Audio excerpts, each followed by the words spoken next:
So, ito na ang ating ibaon. Ayan. Hello guys, good morning. Maaga po akong pumunta sa palengke. May binili lang po ako. Mantika yung binili ko kasi wala na ako sa tindahan.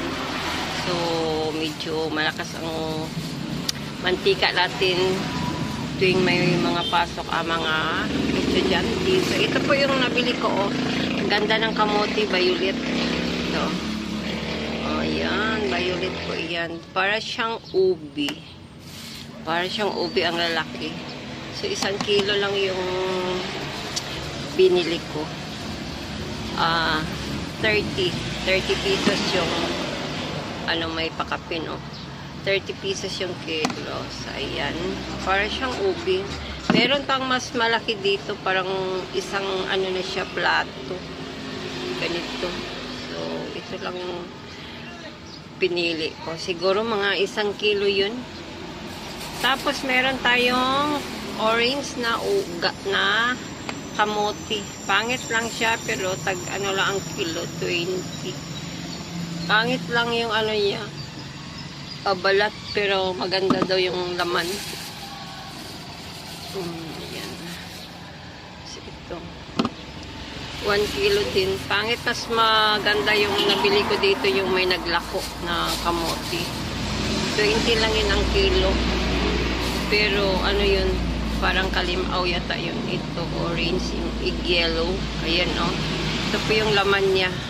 Kita ko mamaya pagluto na. Ito yung merienda ko paggising sa tanghali or hapon. Ayan. Mamaya na ako maglaga nito guys kasi ano na ako almusal. Nag-lechon paksiw ako. May binigay kasi sa amin na lechon paksiw. Lechon. So, pinaksiw ko. Ayan o. Pangit lang yung ano niya pero maganda daw yung laman niya. Tingnan nyo. Ayan. So, dito ako na ano sa parang ano siya ubi. Kasi kulot-kulot hindi siya ano. So, ilaga natin mamaya guys para may paris tayo sa kape.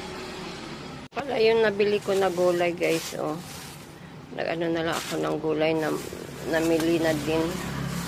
Ayan. Pakita ko sa inyo guys. Guys, meron tayong repolyo. Ayan. Isang repolyo. May bagyo beans. Ayan. Tapos may okra. Tapos may carrots. Yan. Tapos may mga sayuti. Ito po. Puro sayuti. Panggisa. Yan. May panggisa tayo na sayuti. Ayan po. Tsaka, madami itong sayuti ko guys. 10 lang ang kilo. Pauwi na kasi yung mga nasa ano, farm. Maagang nagligpit kasi yung ano, sakyan na nila para hindi daw madakpan. O, buwaya! Ayan po ating sayuti. Ayan, may isang repolyo. Isa lang guys. Tapos, meron tayong achal. Tag 30 lang ang kilo. So, bali ano ito? 10 pesos. Ayun, dami na. Oh, yun. Ayan. Ayan po ang ating gulay. Dito ako sa tindahan guys, hindi pa ako nakapagligpit. So, ayan ang ating gulay. Siyempre, ang ating kamote. Yan, kamote. Ano na siya? Ano, kamote. Wala, nahulog. Kamote na maliit.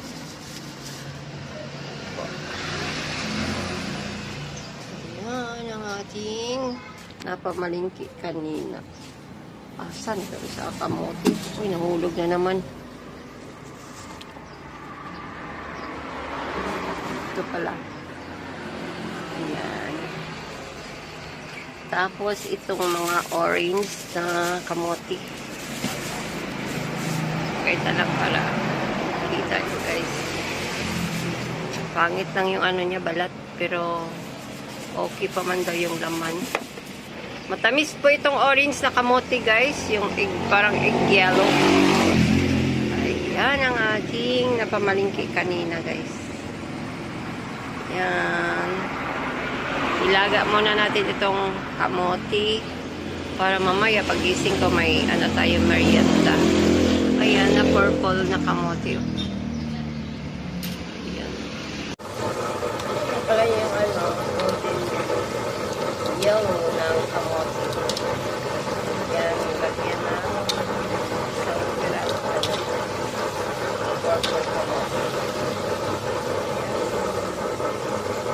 Hindi naman pala yung ano niya laman. So, yung purple, ano natin ilaga natin. Ayan.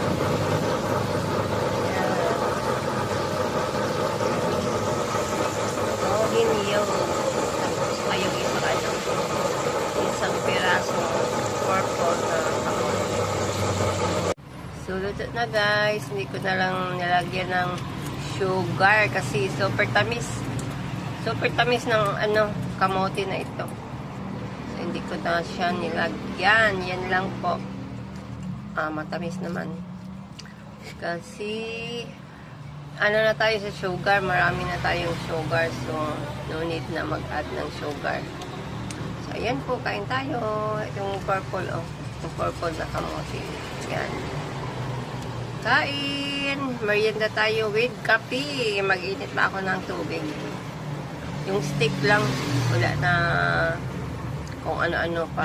Stick lang talaga. Yan, kain tayo. Super tamis din yung ano guys, o yung purple. Matamis din siya. So, yun ganda ng pagka-purple niya Ayan. Saka ito ding ano matamis din. Ito pala yung ano, golden yellow ng kamote. Ayan, lagyan na isang piraso. Ito pala yung ano, golden yellow ng kamote. Good morning, happy Sunday. Ito lang pala yung ilaga natin ngayon kasi yung yellow na prito na kahapon. So, ito na lang babaunin natin papuntang farm. Kasi Sunday ngayon, every Sunday kasi ako nagapunta sa farm. So, ilaga natin ito guys. Baon natin para sa kape. Yan. Hindi ko pala ito hati-hatiin para madali lang siyang maluto. So, ayan guys. Ang ating purple kamote. So, ito guys, ang ganda ng pagka-purple niya, Ayan. Sana hindi mag-fade pag, laga natin. So, ang ganda, parang ubi talaga siya guys, Matamis kaya. Kasi yung pinarito namin kahapon is matamis naman. Matamis yung pinarito. So, no need namin nilagyan ng asukal. Ayan. Magprito na tayo guys. So, ayan. Iprito natin sa labas. Kasi ano yun? Di kuryente. Ganda ng pagka-violet niya talaga, Ayan. Ganda ng ano niya. So, ito na yung naluto guys.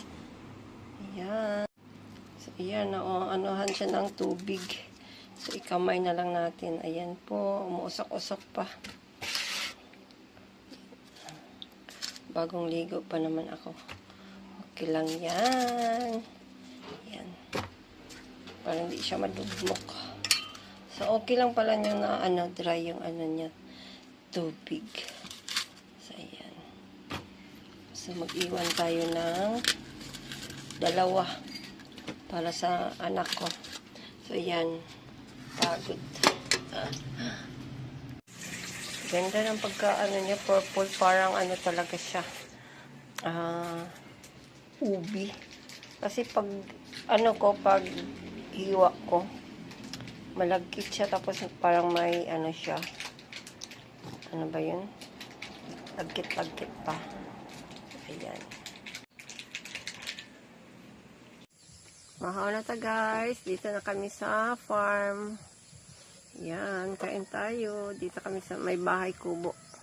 Sa aking bahay kubo, kahit munti. Kamote, tsaka kape. Kape.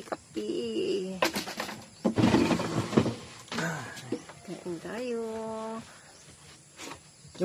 Potato with coffee. Ayan. May baon din kami na kanin, ulam, tsaka gulay. So, sahig namin kawayan. May baon kami guys. Kanin na may tutong. Gulay, tsaka pritong pinakrispy talaga o pinaugad jud karni. Saka syempre ang aking kamote. Ayan. So, kain. Dito kami sa farm. Ayan o. With coffee. Ito na lang siguro sa akin yung purple na kamote. Ayan guys, oh. Parang ubi. Grabe. Ayan siya, oh. Parang ubi siya. Ayan. Kain tayo. Makalat ang aming, payag. Kasi may mga gamit na mga mower. Ayan, may botstas. Saka may pang gata. Kasarap. Kasarap kumain sa farm. So, ito lang ang sa akin, guys. Oh. Kamote. Saka gulay. Nagulay ako na walang karne. Kasi may karne naman na pinirito. Oh. Super dry talaga pagka-prito. Ano lang sa akin, gulay, saka kape. Kape, saka kamote.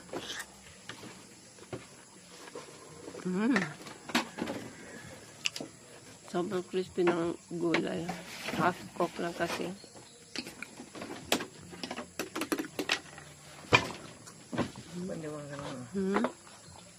Yan. Good morning. Kuha tayo bayabas. Ayan oh.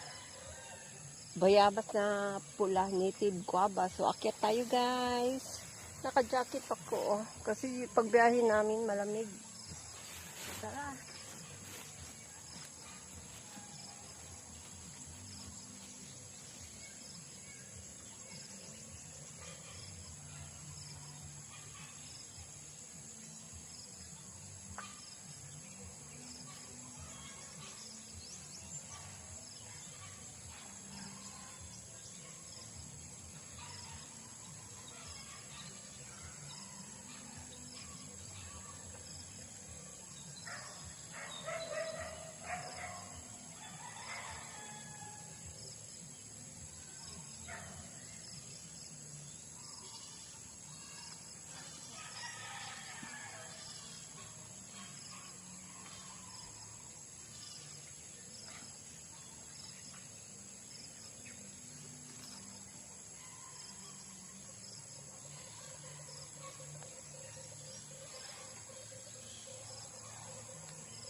dami sa taas guys, pero mamaya na tayo mag-akyat kasi ano yung sanga basa. May mga ano pa ako na itanim oh. So wala pa time. So guys, may ipakita ko sa inyo guys. Yung tanim ko na kasaba. Ayan, bagong tubo. Mga damo, bagong tubo. Maganda kasi yung lupa dito, mataba. Ayan, nagpamawer ako doon. Ito po yung mga tanim ko last year na dito yung bakante. Bakante namin. So, sayang.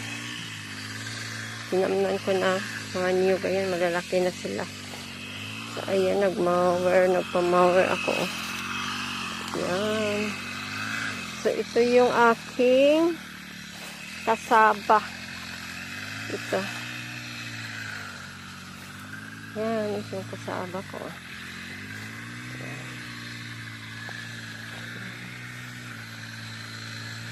May umusbong na ano, dahon. Ayan.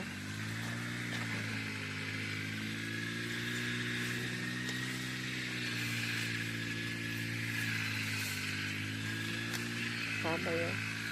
So, bali 20 na punuan. Ayan.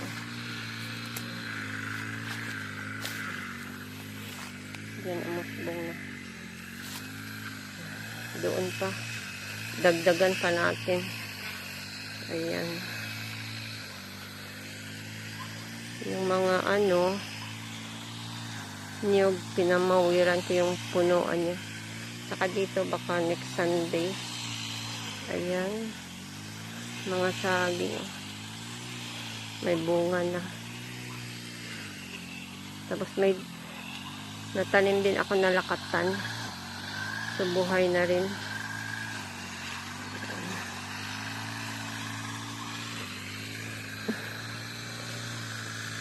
Sayang kasi pag nakatiwangwang lang.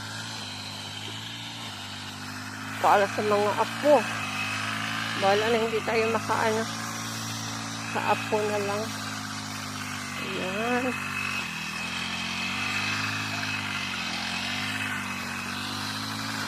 Dami kasing damo. Ayun. Maganda kasing lupa dito guys.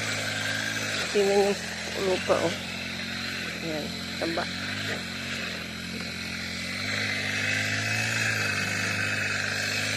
So, tinanggalan ko na ng mga bato-bato. Para pag mower, dire-diretso. Dito tayo guys sa kape. May dala akong kape. Ayan. Kape sa tubig. Tapos may cup tayo. Ayan. Ayan. Mga saging. Ayan, hitik na hitik sa bunga yung natin yung sunid natin talaga pakupras.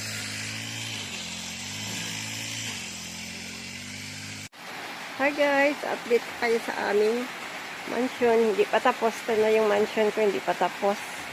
Naubusan ako ng budget. Ayan. May solar. Pakita ko mamaya pag wala na ulan, pakita ko yung labas.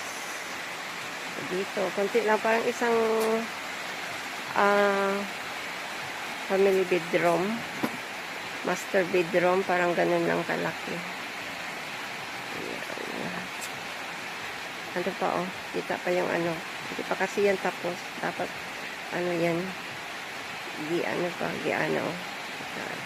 kasi tawagan so, nagduyan-duyan muna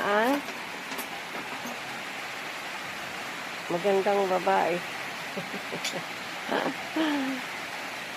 Maulan sa labas. Ayan maulan.